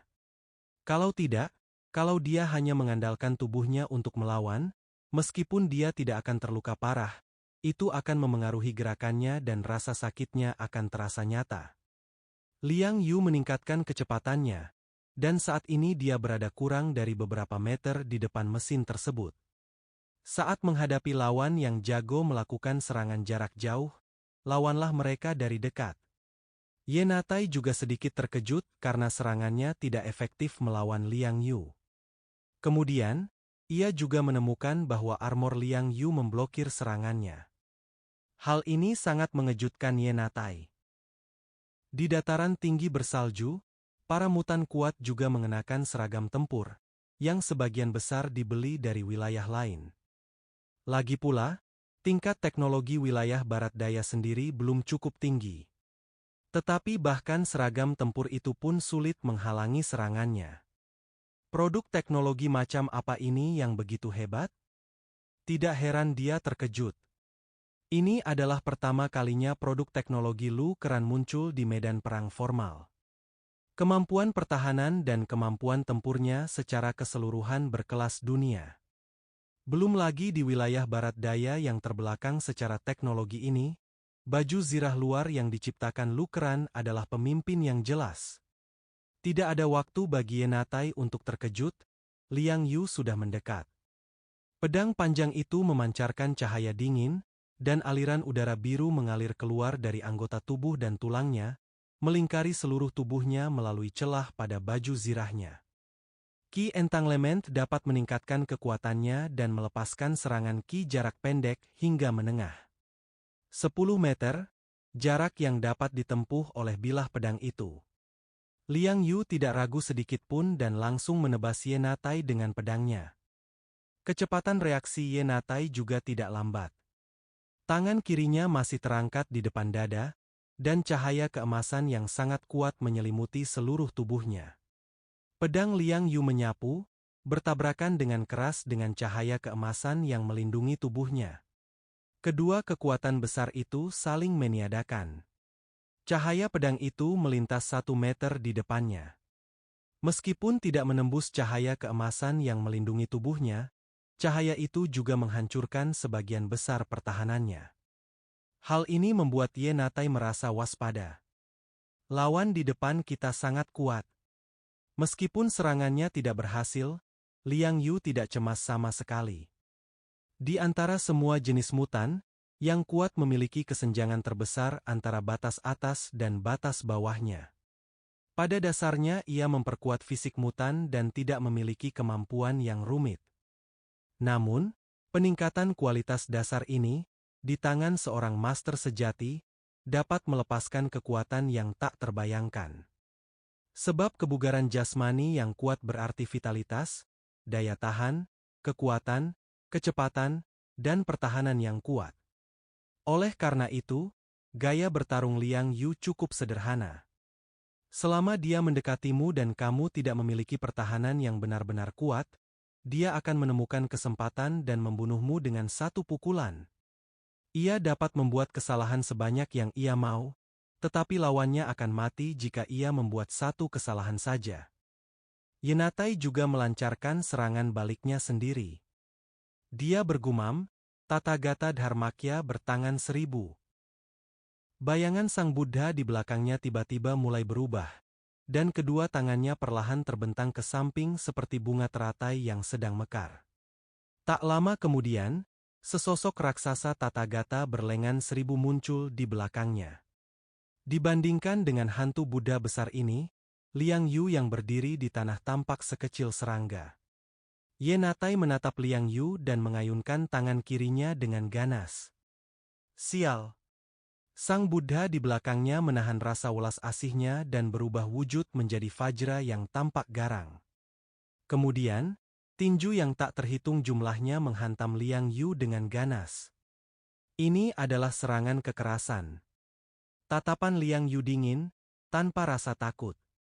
Ia hanya mengangkat pedang panjang di tangannya dan memilih untuk menghadapi musuh secara langsung. Bang! Bang! Bang! Serangan Tathagata berlengan 1000 itu sama kuatnya dengan hujan badai, dan tanah di depannya segera hancur dan penyok lebih jauh. Sebuah cekungan besar telah terbentuk di medan pertempuran. Semua orang bergegas ke tepi cekungan dan menyaksikan pertempuran di bawah. Liang Yu memegang pedang dengan kedua tangannya dan melawan Wu Chen dengan setiap pukulan. Tinju besar itu terlihat sangat kuat, tetapi itu bukanlah tinju sungguhan. Itu hanya hasil dari kekuatan supranatural. Liang Yu dapat menghancurkannya berkeping-keping hanya dengan satu serangan pedangnya. Sosoknya secepat ceetah, berpindah-pindah di antara serangan Tathagata berlengan 1000 dan menyerang terus-menerus. Setelah serangkaian serangan terus-menerus, tubuh Liang Yu tidak terluka sama sekali. Setelah serangan Ye Natai berakhir, ada celah singkat dalam kekuatan supernatural, yang memberi Liang Yu kesempatan besar. Dia melompat maju dan tiba di titik 50 meter di depan Ye Natai. Cahaya Buddha semakin berkobar, dan cahaya pelindung Buddha menyebar luas. Baju zirah di tubuh Liang Yu juga terpotong, dan serpihan logam kecil terus berjatuhan. Setelah cahaya Buddha melewati bumi, bumi terpotong menjadi potongan-potongan kecil dan halus. Tetapi karena tidak dapat melukai tubuh Liang Yu, tidak dapat mempengaruhi pergerakannya. Dia masih menebas dengan pedangnya, membidik tubuh Ye Natai. Ye Natai akhirnya tidak berani mengambil risiko, karena dia takut Liang Yu benar-benar akan menembus cahaya Buddha pelindungnya kali ini. Tongkat berlian di tangannya melawan. Kelang! Terdengar suara logam berbenturan. Kekuatan dari atas membuat wajah Ye Natai tiba-tiba berubah menyedihkan, dan cahaya keemasan yang melindungi tubuhnya hampir menghilang. Dia mundur ratusan langkah, telapak tangan dan buku-buku jarinya patah dan darah mengalir. Aku memiliki cahaya Buddha yang melindungiku, tetapi aku tidak dapat menahan kekuatannya. Ye Natai menatap telapak tangannya yang berdarah dengan heran. Di depan, Liang Yu datang untuk membunuh. Ye Natai menarik napas dalam-dalam dan mengaktifkan tata gata tangan 1000 lagi untuk menyerang Liang Yu. Serangannya memang cukup dahsyat. Serangan ribuan telapak tangan itu tak meninggalkan titik buta. Dengan kekuatan yang seakan menembus planet, mereka menghantam keras ke arah Liang Yu di bawah. Tubuh Liang Yu tampaknya memiliki kekuatan tak terbatas, dan dia berhadapan secara langsung. Inikah yang kau andalkan? Aku akan hancurkan patung Buddha Mu dulu. Liang Yu melompat dan terbang cepat di sepanjang tangan seorang Buddha. Pedang panjang di tangannya menebas lengan tata gata, langsung menghancurkan cahaya keemasan itu. Ye Natai menyadari ide Liang Yu dan buru-buru meminta tangan Buddha lainnya untuk menghentikannya. Akan tetapi, serangan tergesa-gesa itu semuanya langsung ditepis oleh ayunan pedang Liang Yu. Dia seperti angin puyuh, terbang ke kepala Buddha dalam sekejap. Sang ratu memegang pedang dengan kedua tangannya, dan udara biru menyelimuti bilahnya. Kekuatan yang dahsyat melonjak di atas kepala Buddha bagai badai biru. Hah! Liang Yu tidak ragu-ragu dan menebas kepala Buddha dengan pedangnya. Bang! Bang! Bang! Ye Natai segera mengangkat tangannya dan menangkupkannya di atas kepala seolah sedang menyembah. Ribuan tangan Buddha menangkis pedang Liang Yu. Pedang ini menebas dengan dahsyat, langsung memotong ratusan tangan Buddha, lalu habis. Liang Yu sedikit mengernyit, mengendalikan armornya, dan segera bergerak menjauh dalam mode terbang. Kekuatan pedangnya telah habis, dan dia berada di udara dan rentan terhadap serangan. Benar saja, saat dia menghindar, ratusan tangan Buddha mencengkeramnya dengan ganas. Ketika Zhang Yi melihat pemandangan di lapangan, dia tidak dapat menahan diri untuk menatap kosong. Lama kotor ini cukup cakap. Dia tidak khawatir terhadap keselamatan Liang Yu. Tetapi kemampuan mesin itulah yang benar-benar membuatnya mengaguminya. Kemampuan ini menggabungkan serangan dan pertahanan, dan sangat kuat dalam serangan dan pertahanan. Zhang Yi tak kuasa menahan diri untuk berpikir sejenak. Jika orang ini melangkah ke alam Ipsilon, mungkin akan butuh usaha keras baginya untuk menghadapinya. Pantas saja koalisi menempatkannya di urutan terakhir. Kekuatannya termasuk yang terbaik di antara semua mutan level Delta yang pernah dilihat Zhang Yi. Bisakah Liang Yu mengalahkannya? Zhang Yi tidak dapat menahan rasa penasarannya. Tetapi dia tidak khawatir tentang hasil pertempuran itu. Bagaimanapun, Hua-Hua masih ada di sana menyerbu medan perang. Liang Yu mungkin tidak dapat mengalahkan Ye Natai, tetapi mereka harus memenangkan pertempuran ini. Liang Yu meluncur turun dengan bantuan energi baju zirah. Ia menatap platform di depannya dan sedikit mengernyit. Pertahanannya terlalu kuat. Belum lagi patung Buddha besar itu, bahkan cahaya suci pelindungnya pun tidak mudah ditembus. Coba lagi dari sudut yang berbeda. Mengelilingi bayangan Buddha besar, Liang Yu mulai berlari cepat mengelilinginya. Kecepatannya begitu tinggi hingga membentuk aliran udara melingkar di sekitar sang Buddha. Ia menahan napas dengan ekspresi serius di wajahnya. Dengan matanya saja, ia bahkan tidak bisa melihat posisi Liang Yu saat ini. Karena kemanapun kau memandang, bayangan Liang Yu ada di mana-mana. Apakah ini suatu upaya untuk menemukan kelemahanku? Ye Natai sama sekali tidak berani lengah. Cahaya Buddha di sekelilingnya begitu suci, melindunginya seolah-olah ia kebal terhadap segala macam serangan. Liang Yu tiba-tiba melompat, Kali ini dia datang dari belakang Fashang dan menusuk punggung Yenatai dengan ganas. Tidak mungkin mesin itu memiliki mata di belakangnya. Liang Yu berpikir ini adalah titik buta dalam pembelaannya. Namun, Yenatai masih merasakan aura mengerikan ini. Ia tidak menoleh, tetapi bayangan Buddha yang menjaganya memutar kepalanya 180 derajat dengan aneh, dengan senyum dingin di wajahnya. Tinju tak berujung dihantamkan. Liang Yu mengayunkan pedang panjang di tangannya, memancarkan sinar cahaya tajam untuk menahan serangan tinju ini, dan kemudian dengan cepat mundur. Bahkan tidak ada titik buta di belakangmu. Alis Liang Yu berkerut sedikit lebih dalam, pikirannya berpacu saat dia melihat sekeliling. Akhirnya tatapannya tertuju pada kaki Yenatai. Bayangan Buddha melindungi tubuh Yenatai, tetapi bagaimana dengan di bawah bumi? Setelah memikirkan hal ini, Liang Yu tiba-tiba menancapkan pedang panjangnya ke tanah saat dia mendarat. Energi yang melonjak itu meledak dengan dahsyat. Bom! Gerakan ini menyebabkan tanah di sekitarnya hancur lagi dalam sekejap, dan bumi yang sudah tenggelam mengalami kerusakan baru.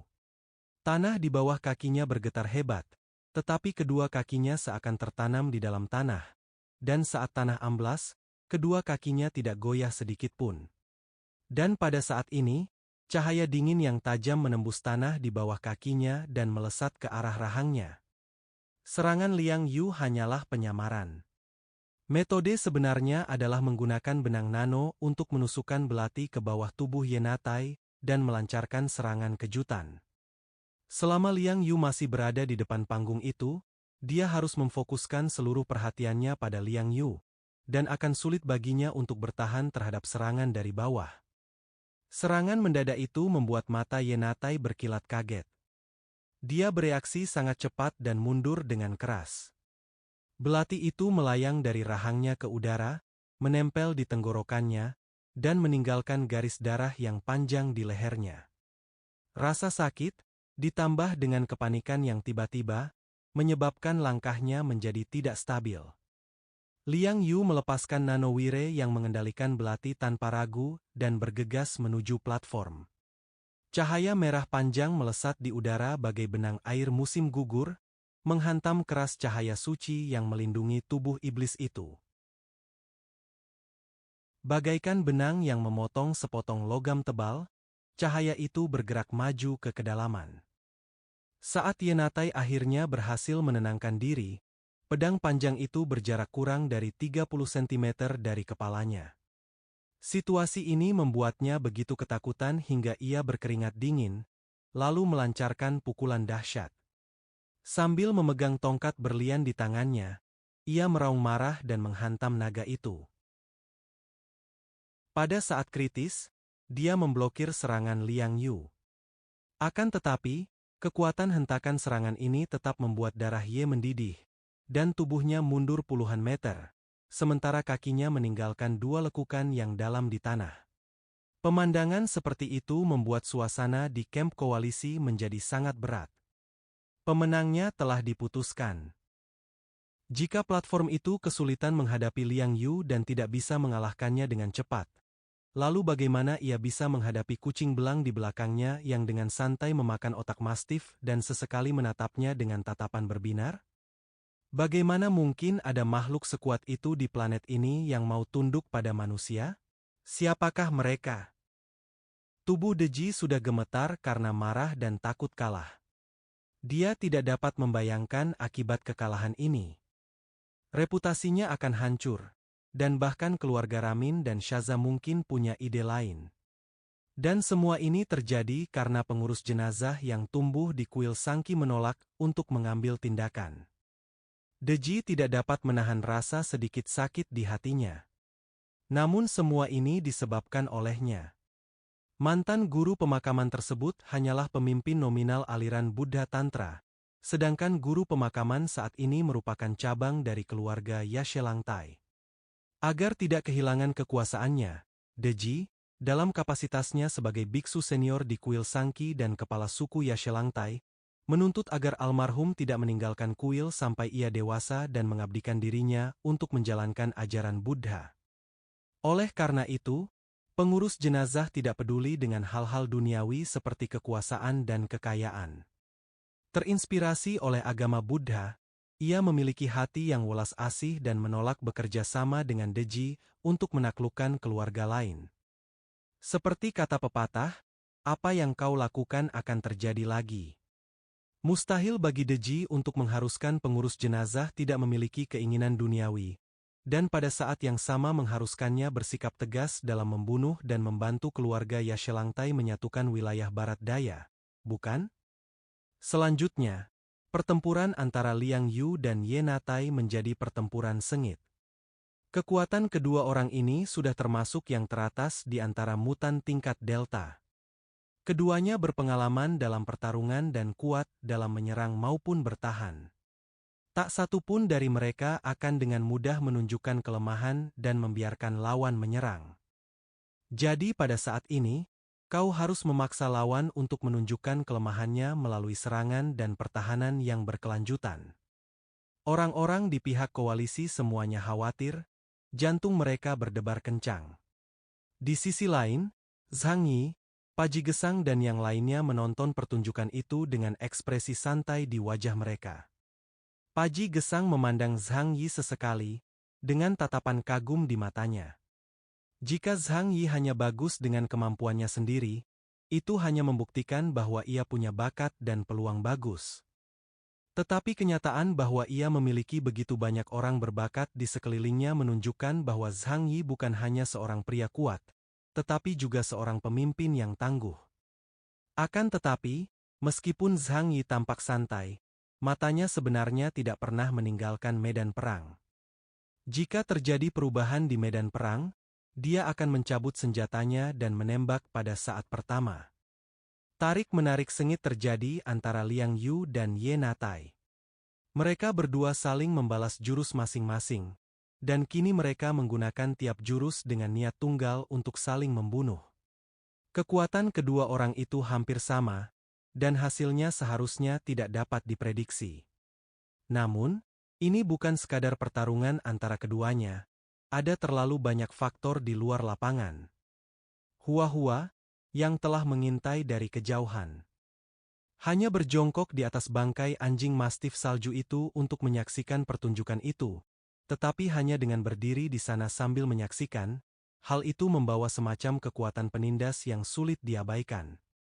Lebih jauh lagi, ketika mempertimbangkan konsekuensi kegagalan, bahkan orang dengan kualitas psikologis yang baik pun merasa sulit untuk tetap tenang. Jika pikiran kau terganggu, kecepatan seranganmu akan terpengaruh, irama serangan kau akan menyimpang, dan akan ada kelalaian dalam pertahananmu. Dan masalah kecil ini perlahan akan berkembang menjadi gunung besar yang membebani hatimu seiring berjalannya waktu. Pertarungan sengit antara Liang Yu dan Ye Natai berlangsung selama hampir setengah jam. Pada saat ini, kesenjangan dalam peralatan terungkap dengan jelas. Pelindung rangka luar pada Liang Yu memiliki kemampuan bertahan yang sangat kuat dan dapat membantunya menahan serangan mematikan. Cahaya Buddha Ye Natai bersifat ofensif dan defensif.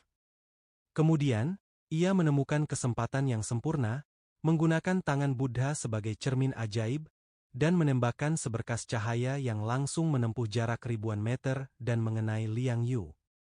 Kekuatan serangannya yang kuat secara langsung menyebabkan retakan muncul di baju zirah Liang Yu. Liang Yu menghindar tepat waktu, tetapi masih ada masalah dengan baju zirah di lengan kirinya. Namun, Liang Yu juga bukan lawan yang mudah. Setelah pertempuran terus-menerus, keunggulan fisiknya yang kuat memungkinkannya mempertahankan standar serangan yang tinggi, tetapi cahaya Buddha di wajahnya perlahan meredup. Akhirnya, setelah serangan dahsyat, pedang panjang Liang Yu memotong dahi Ye Natai. Itu hanya sedikit lagi untuk membuka bagian atas kepalanya. Meskipun dia dapat menghindarinya dengan cepat, dia masih ketakutan hingga berkeringat dingin. Pukulan ini benar-benar menembus tengkoraknya. Siapapun dapat melihat bahwa tim tersebut sudah berada pada posisi yang sangat tidak menguntungkan. Lagi pula, dengan binatang buas yang memegang kendali, mustahil bagi lawan untuk kalah. Bawahan Deji tak kuasa menahan diri untuk berkata, "Baba, Yenatai sudah tidak sanggup lagi. Kalau kita kalahkan dia lagi, dia pasti mati." Dia tidak mengucapkan bagian kedua kalimatnya, yaitu membiarkan Deji mundur dan menerima kekalahan dalam kompetisi ini. Deji berbalik dan melotot tajam ke arahnya, dengan sedikit darah di matanya. "Diam. Kami di sini atas nama kuil Sangjia untuk menegakkan keadilan dan menghakimi kejahatan. Bagaimana mungkin kami kalah?" Lamin Oju, yang berdiri di sampingnya, berkata dengan tenang, "Benar sekali. Jika kita kalah dari keluarga Paji kali ini, di mana wajah biara Sangjia?" Saat ini, dia tidak menyebutkan koalisi 3 partai, tetapi hanya mengemukakan kuil Sangjia. Bagaimanapun, keluarga Ramin dan keluarga Shaza hanyalah bala bantuan, bukan kekuatan utama. Lagi pula, mereka telah memenangkan kedua pertandingan dan menyelamatkan muka. Perkataannya dimaksudkan untuk membuat Deji terbakar. Bercanda, ya? Keluarga Lamin mereka baru saja kehilangan mutan yang kuat. Bagaimana sikap Deji saat ingin gelu mundur? Sekarang, kalian para biksu kuil Sangjia harus bertarung sampai mati. Ekspresi wajah Deji menjadi sangat muram, seolah-olah dia ingin memakan seseorang. Dia memegang tasbih Buddha itu erat-erat dengan kedua tangannya, dan mulai memutarnya dengan kuat.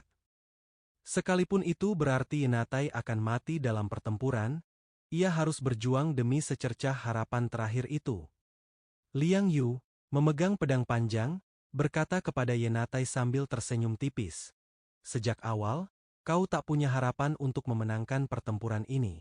Apa kau masih ingin terus berjuang?" Yenatai mencibir. "Oh, apa kau sudah mengalahkanku? Atau kau sengaja mengatakan ini karena takut?" Liang Yu berkata, "Terkadang lebih penting menghadapi kenyataan. Kau sangat kuat, dan kau seharusnya memiliki dunia yang lebih luas. Tapi jika kau terus berjuang, kau akan mati." Dia mendesah, "Jika akulah orang di belakangmu, aku pasti akan membuatmu mundur." Hati Yenatai tergerak.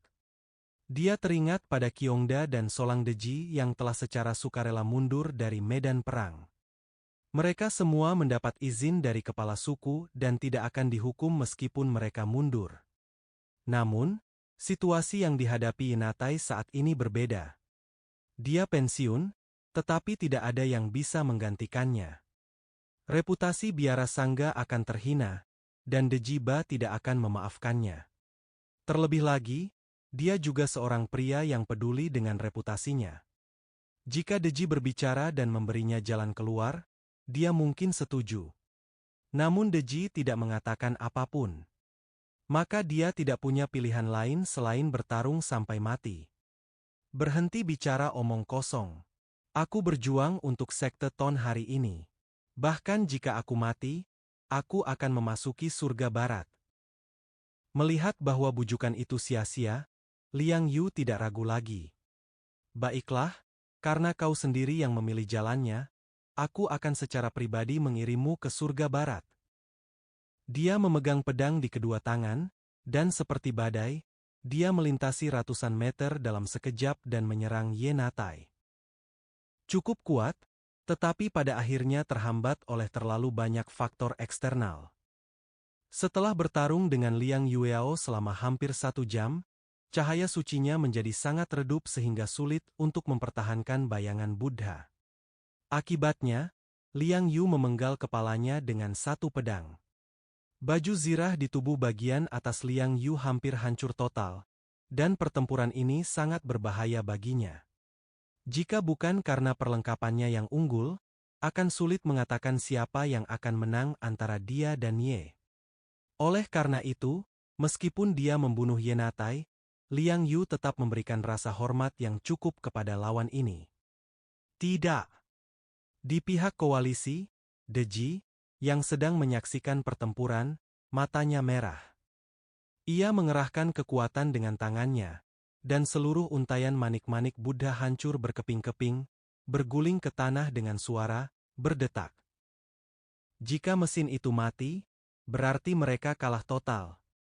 Terjadi keheningan di kubu koalisi.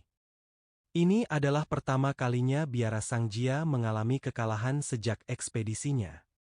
Terlebih lagi, Cibalah yang secara pribadi memimpin pertempuran dan menyebabkan kekalahan tersebut. Semua prajurit tertutup debu dan kotoran, seperti terong yang terkena embun beku. Di sisi lain, keluarga Pudge bersorak-sorai, dan suara perayaan itu terdengar hingga ke seberang, yang membuat suasana hati pasukan koalisi makin buruk. Wajah Paji Gesang hampir melengkung karena tertawa. Setelah 2,5 tahun merasa dirugikan, akhirnya aku berhasil membalas dendam dan melampiaskan amarahku.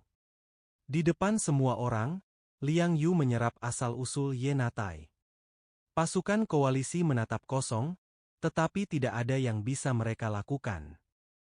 Namun pada akhirnya, Liang Yu tetap meninggalkan tubuh Ye Natai di tempatnya.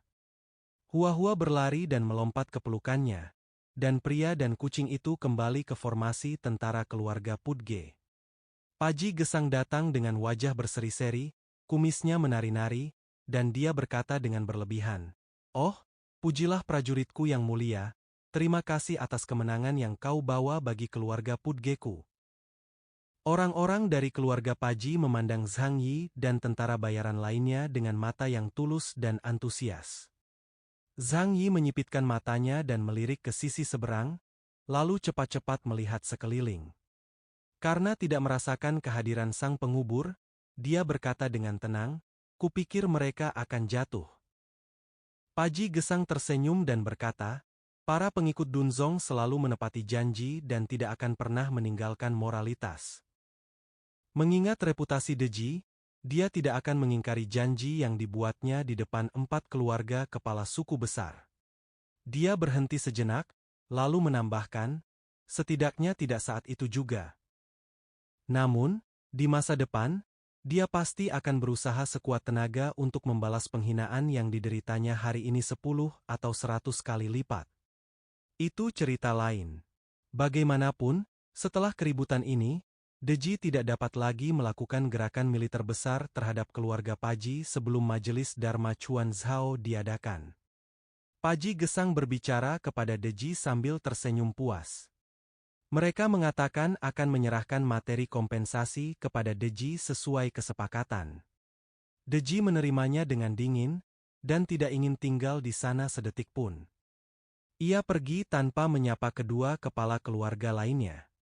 Pertempuran ini berakhir dengan kekalahan pasukan koalisi. Paji Gesang dengan mudah menerima setengah dari kompensasi awal, dan setengah dari budak dan perbekalan di kota Nahamu perlu diserahkan kepada pasukan koalisi. Namun dibandingkan dengan kerugian koalisi, Paji Gesang sangat senang membayar sumber daya tersebut. Lagi pula, di kuil Sang Jia saja, sebanyak 10 orang luar biasa kelas atas tewas di tangan Zhang Yi dan Liang Yu. Apa kau tahu? Ini hampir lebih dari separuh kekuatan tempur teratas kuil Sang Jia dan keluarga Yashelangtai. Keluarga Ramin dan keluarga Shaza juga kehilangan seorang petarung terbaik. Kemampuan wilayah barat daya untuk mencetak orang-orang luar biasa terbatas, dan tingkat teknologi mereka tertinggal dari Shengjing, Jiangnan, dan wilayah lainnya. Ditambah lagi dengan lamanya pertikaian internal, ia makin tidak mampu memfokuskan upayanya pada pengembangan teknologi super. Oleh karena itu, pertempuran ini merupakan kerugian besar bagi ketiga perusahaan. Hal ini khususnya sulit diterima oleh keluarga Yashelangtai. Hilangnya Mutan adalah hal sekunder. Dengan keberadaan master pemakaman, ia sepadan dengan semua Mutan di seluruh dataran tinggi bersalju. Namun, pertempuran ini membuat kuil Sang Jia kehilangan muka, dan prestise Yashelangtai Deji, sebagai orang paling berkuasa di wilayah barat daya, juga terguncang. Pasukan koalisi mundur seperti terong yang terkena embun beku. Konon, setelah pulang ke rumah, Deji yang marah langsung menghancurkan hampir semua barang di dalam rumah. Pria ini, yang mengandalkan statusnya sebagai kepala keluarga Yashelangtai dan kepala rumah duka untuk mengamankan tahta Tripa, tidak begitu pandai mempraktikkan agama Buddha. Sebenarnya, dia hanya seorang pendeta di permukaan. Maka penyamaran bersikap baik di masa normal langsung hancur setelah dipermalukan. Tetapi meski begitu, dia tidak punya keberanian untuk mempertanyakan Undertaker. Kegagalan tetaplah kegagalan. Ia tahu Undertaker tidak akan mendukungnya berperang, tetapi ia tetap berpikir bahwa ia sendirilah yang membuat keputusan. Pada akhirnya, kau kehilangan segalanya, kehilangan muka, dan masih mencari penghinaan? Deji tinggal di dalam rumah dan mengumumkan kepada dunia luar bahwa ia berkomitmen penuh untuk mempersiapkan majelis Dharma Chuan Zhao. Adapun sumber daya yang diperolehnya dari Pajiksang, ia masukkan semuanya ke sakunya tanpa ragu, dan tidak memberikan sedikit pun kepada dua keluarga lainnya. Menurutnya, kerugian yang dialami keluarga Axelrod adalah yang terbesar, sehingga ganti rugi yang diberikan tidak cukup untuk menutupi gigi mereka. Keluarga Ramin dan keluarga Shaza seharusnya lebih bijaksana dan berhenti menimbulkan masalah. Akan tetapi, sekalipun mereka punya ide, Deji tidak peduli sama sekali. Seluruh wilayah barat daya adalah hidangan di mulutnya.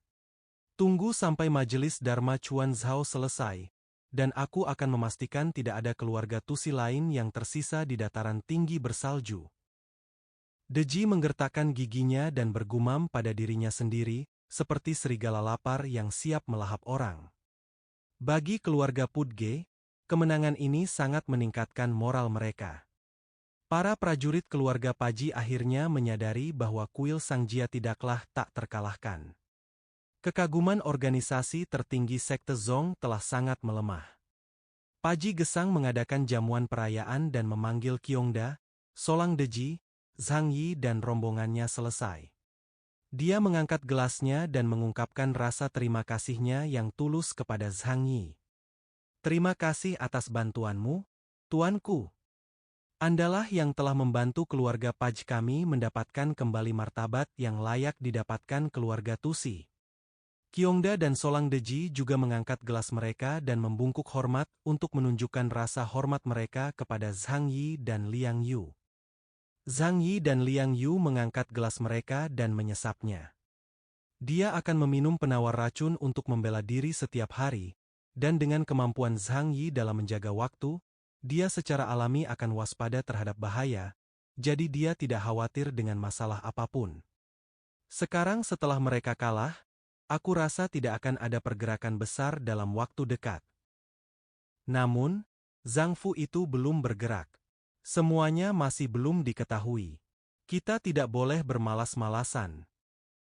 Ketika Kyongda mendengar Zhang Yi menyebutkan pemakaman, tatapan aneh muncul di matanya. Dialah satu-satunya orang yang hadir yang tidak mengetahui identitas Zhang Yi. Namun, setelah pertempuran hari ini, dia sudah memiliki beberapa keraguan di hatinya.